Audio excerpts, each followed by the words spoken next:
es la puerta de las moradas.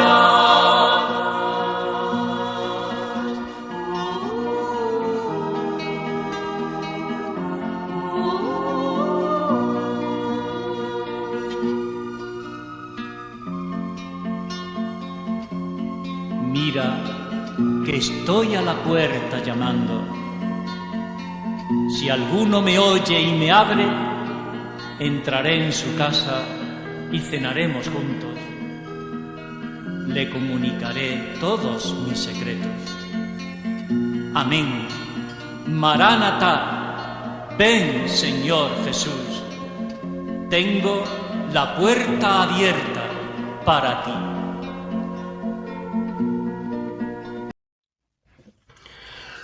Moradas o castillo interior. Novena charla. Las cuartas moradas.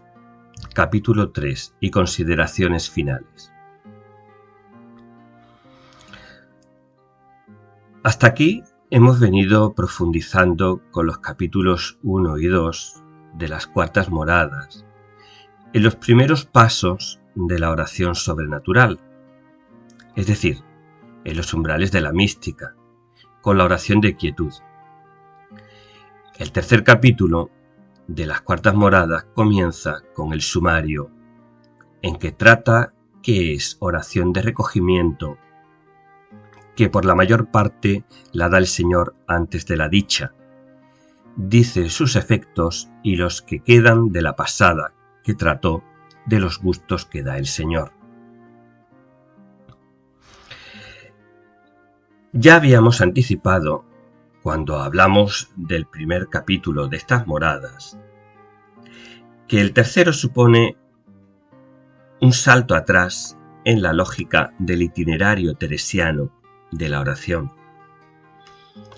En la primera mitad de este capítulo, de 4 moradas 3.1 a 4 moradas 3.7, la autora, dando un salto atrás, trata ahora la oración de recogimiento, el infuso, que por la mayor parte la da el Señor antes de la dicha. Con la dicha se refiere aquí, en el sumario, a la quietud. Entonces, lo primero sería no confundir este recogimiento infuso sobrenatural que vendría a producirse en las cuartas moradas con el recogimiento adquirido, que la santa explica con mucha más profundidad en su libro Camino de Perfección, Códice de Valladolid, capítulo 28.4 y capítulos 26 a 29, y que es característico de las primeras moradas, y especialmente de la tercera morada. El recogimiento adquirido vendría a ser una concentración o focalización de los sentidos y de las potencias del alma hacia el interior o hacia el centro de la persona. Allí, alejándose con su propio esfuerzo de todos los estímulos exteriores, el alma se encuentra con Dios y conversa con Él, de forma cada vez más sencilla y afectiva. En la consecución de este recogimiento adquirido, sí serían útiles, esto lo decimos nosotros, las técnicas humanas, el uso de una postura corporal que facilite la estabilidad de la mente, el acompasamiento de la respiración, el uso de algún texto bíblico o de expresión significativa a modo de mantra, etc. En Camino de Perfección, Teresa nos da a entender que la asiduidad de la práctica del recogimiento adquirido puede ser una buena escuela que propicia la gracia del recogimiento infuso. No olvidemos, en este sentido, que si lo sobrenatural es gracia, Dios está solo esperando a que pongamos de nuestra parte esfuerzo y perseverancia, esto es, la determinada determinación teresiana, para poder regalarnos esa gracia y ello en una cantidad y una forma que supera siempre lo que el hombre merece. Precisamente es este desfase entre el don recibido y el aparentemente poco merecimiento, o si se prefiere, la falta de correlación entre las gracias recibidas, según refería la propia Teresa a sus confesores y a los letrados, y su falta de entrega total a Dios durante sus años en la Encarnación. Lo que visto desde una mentalidad contable, meramente matemática y humana, propia de los letrados, los llevó a considerar al principio las gracias de oración de Teresa como fruto del engaño y del diablo. Sus gracias eran demasiado elevadas en relación con sus debilidades y con su falta todavía de desarrollo y de madurez humanas. Teresa nos muestra a lo largo del castillo interior que, en efecto, sí hay unos criterios de discernimiento sobre lo que es engaño de la mente y auténtica oración mística, pero desde el primer momento, y cada vez más claramente, va perfilando también que el criterio esencial no es la perfección ética o moral del sujeto, sino su transformación en amor. Un amor efectivo que se traduce y se verifica en obras.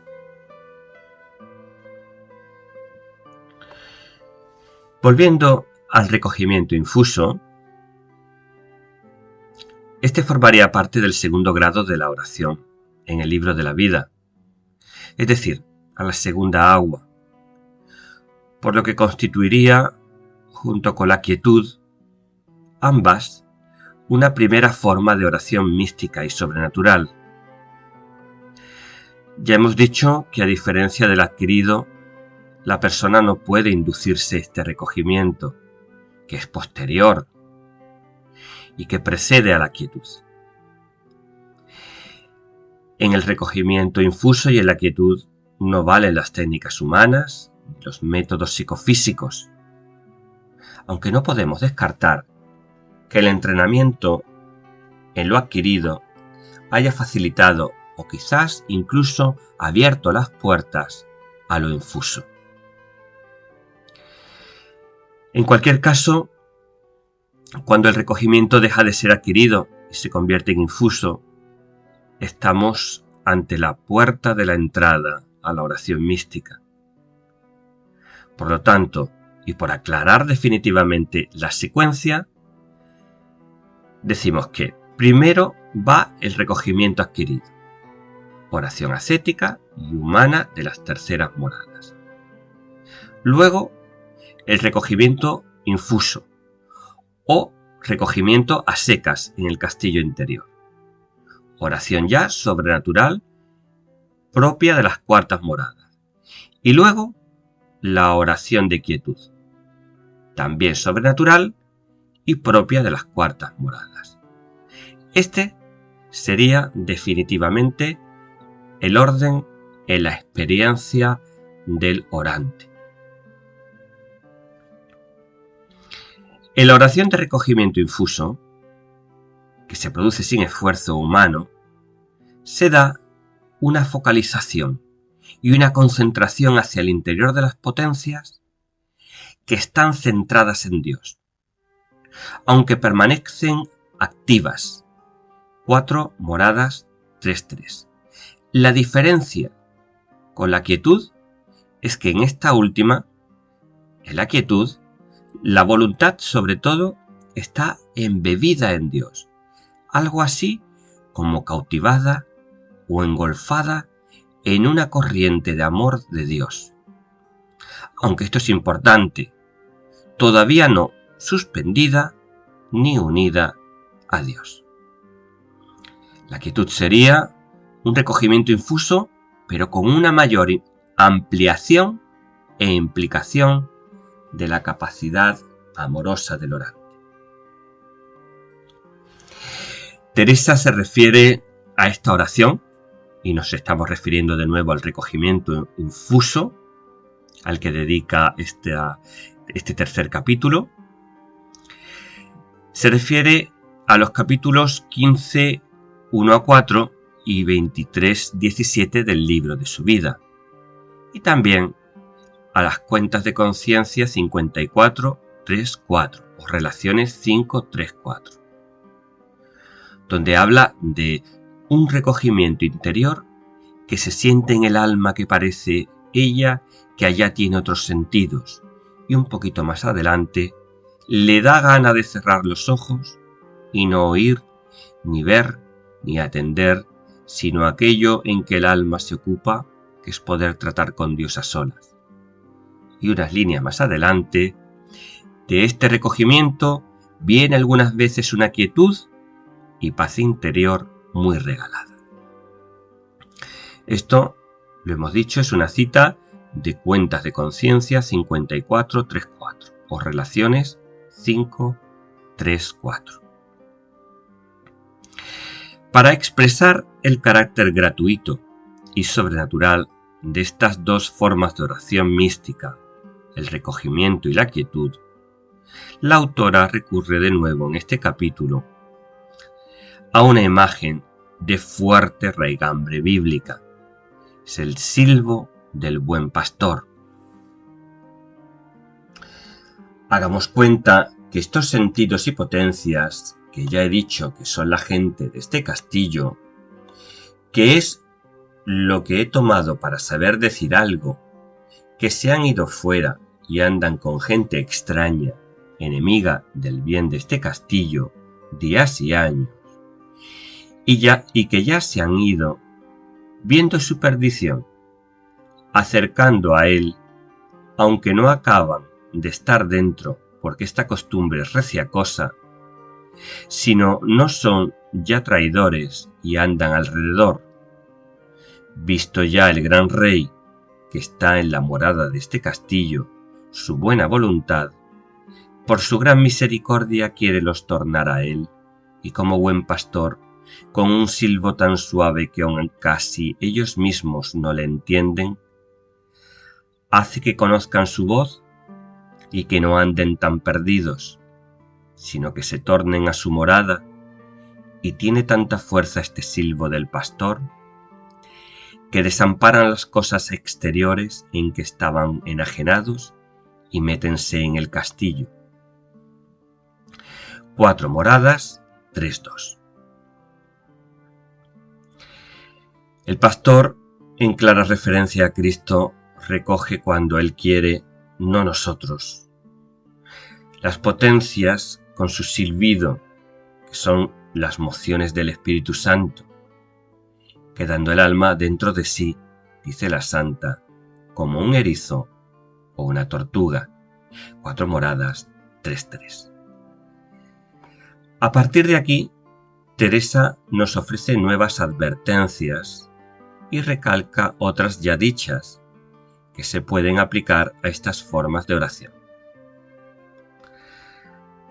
Así, frente a las técnicas del vacío mental al que Teresa se acercó en su juventud de la mano de los escritos, entre otros de Francisco de Osuna, Teresa afirma que Dios nos ha dado las potencias para que trabajemos con ella, y dice: no hay para qué las encantar, forzando la inactividad del entendimiento hasta que Dios no lo haga. Esto no quiere decir que para Teresa el discurrir con el intelecto sea lo central, ni siquiera que sea importante en estos grados de oración, sino que no hay que forzar nunca la inactividad del entendimiento, pues esto lo provoca todavía más. El entendimiento debe de caer por sí solo. Cuando por sus secretos caminos parece que entendemos que nos oye, se refiere aquí Teresa a un rey que simboliza a Dios, entonces es bien callar, pues nos ha dejado estar cerca de él. Y no será malo procurar no obrar con el entendimiento, si podemos, digo. Mas si este rey aún no entendemos que nos ha oído y nos ve, no nos hemos de estar bobos, que lo queda harto el alma cuando ha procurado esto, y queda mucho más seca y por ventura más inquieta la imaginación con la fuerza que se ha hecho a no pensar en nada. 4 moradas, 3-5. Lo que sí puede hacer el orante de estas moradas es disponerse a escuchar. Que procuren no discurrir, sino estarse atentos a ver qué obra el Señor en el alma. Que si su majestad no ha comenzado a embebernos, no puedo acabar de entender cómo se puede detener el pensamiento de manera que no haga más daño que provecho. 4 moradas, 3-4. Por lo tanto, no hay que dejar la meditación ni el recogimiento adquirido porque se esté en estas cuartas moradas. Lo que hay que hacer es poner atención a lo que ocurre en el interior, cuando Dios despierta el amor dentro del alma. Esta atención a lo interior nos recuerda la suma de San Juan de la Cruz: olvido de lo criado, memoria del Criador, atención a lo interior y estarse amando al amado. Decíamos entonces poner atención a lo que ocurre en el interior. Y cuando se despierta el amor en el alma, entonces callar el entendimiento. Que sin ninguna fuerza ni ruido, dice la santa, procure atajar el discurrir del entendimiento, mas no el suspenderle, ni el pensamiento. Es decir, dejar que vaya decayendo por sí solo, ayudándose quizá de alguna palabra amorosa, pero sin mayor esfuerzo del intelecto. Abandonarse en manos de Dios, dejando que sea Él quien nos enseñe cómo proceder en la contemplación, qué hacer, cómo estar. Tras estos consejos, Teresa expone los efectos de esta oración, ya contemplativa, que produce en el alma del orante. Estaríamos en 4 moradas, 3-9. Estos efectos serían paz, quietud y soledad. El ensanchamiento del alma, más libre ahora y por tanto con más capacidad para las cosas del espíritu. Grandes bienes que se sienten, pero que no se saben decir ni del todo entender. El temor servil se pierde en favor del temor filial y se apagan los miedos por la salud, por los trabajos, por los obstáculos. Y por supuesto, por supuestísimo, se produce un crecimiento de las virtudes. Para Teresa, el orante de las cuartas moradas es como el niño que empieza a mamar de los pechos de su madre.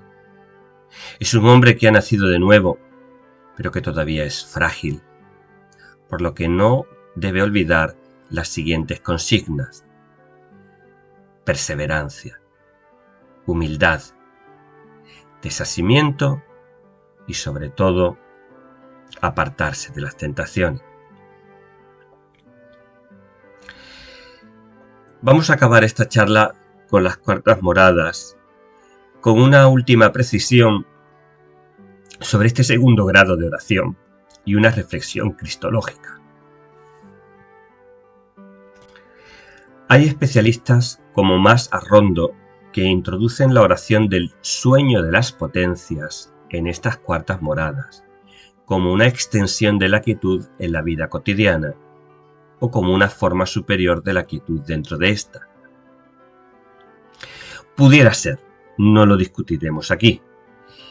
El libro de la vida, capítulos 16-17, sitúa este sueño de las potencias como un tercer grado de oración independiente de la quietud. Pero ya sabemos que la doctrina oracional teresiana fue evolucionando con su experiencia vital y oracional propias. En las cuartas potencias, la única referencia al sueño de las potencias es mínima e interpretable. Cuartas moradas 3:11. Parece que la santa entiende aquí, sin darle mayor desarrollo ni importancia, que ese sueño de las potencias sería una forma un poco más elevada de la misma quietud. Por ello, hemos decidido en estas charlas pasar de largo de esta forma de oración que realmente la santa solo desarrolla en profundidad en su primer libro, en el libro de la vida. En cualquier caso, dejaremos constancia para una buena comprensión del itinerario teresiano y sobre todo en previsión de que el lector acabe más pronto o más tarde recalando en el libro de la vida en camino de perfección, que el sueño de las potencias vendría a interpretarse, visto ya no desde la perspectiva inicial del libro de la vida, sino desde la perspectiva de las moradas, donde Teresa ha alcanzado su madurez espiritual completa, como una prolongación en el tiempo de la oración de quietud. El amor experimentado en la quietud se incorporaría con el sueño de las potencias a la vida diaria, de forma que la voluntad seguiría en presencia de Jesús, mientras que el resto de las potencias, entendimiento y memoria e imaginación, estarían ocupadas en sus tareas. Algo así como si en medio de nuestros quehaceres cotidianos, lo más profundo de nosotros mismos se mantuviera por el amor que mantendría atada a la voluntad en la presencia del Señor. Como hemos dicho, este sueño de las potencias aparece mínimamente y de manera muy interpretable en el castillo interior. En cuanto a la cristología de las cuartas moradas, en ellas Cristo aparece como rey del castillo del alma, pero sobre todo como el buen pastor, que coge con su silbo, recoge al hombre en su interioridad. Esta imagen nos remite a Juan 10:1-21. Con estas moradas comienza un seguimiento gozoso de Cristo, que le abre al orante las puertas de la mística, la fuente de la gracia que está en el centro mismo de la persona, como se nos había anticipado en las primeras moradas. Esta gracia rebosa en las cuartas moradas, gracias al recogimiento infuso y a la oración de quietud, alcanzando hasta las últimas fronteras del castillo, incluido el cuerpo. Con el recogimiento y la quietud no estamos ante una pequeña paz psicológica, pacificación de nuestra mente o de nuestras emociones, sino ante la gran paz, la verdadera quietud que solo nos puede dar Dios, incluso en medio de las inquietudes de la vida cotidiana. No se trata de una paz egoísta que nos encierra en nuestro confort, sino que nos abre por el amor al otro de Dios y al otro del prójimo. En definitiva, Teresa nos muestra que no es el esfuerzo ni el discurso de la razón, ni siquiera cuando su objeto es Dios, ni el cambio ético o moral del hombre lo que nos hace entrar en los terrenos de la mística, sino la verdadera experiencia del amor gratuito de Dios.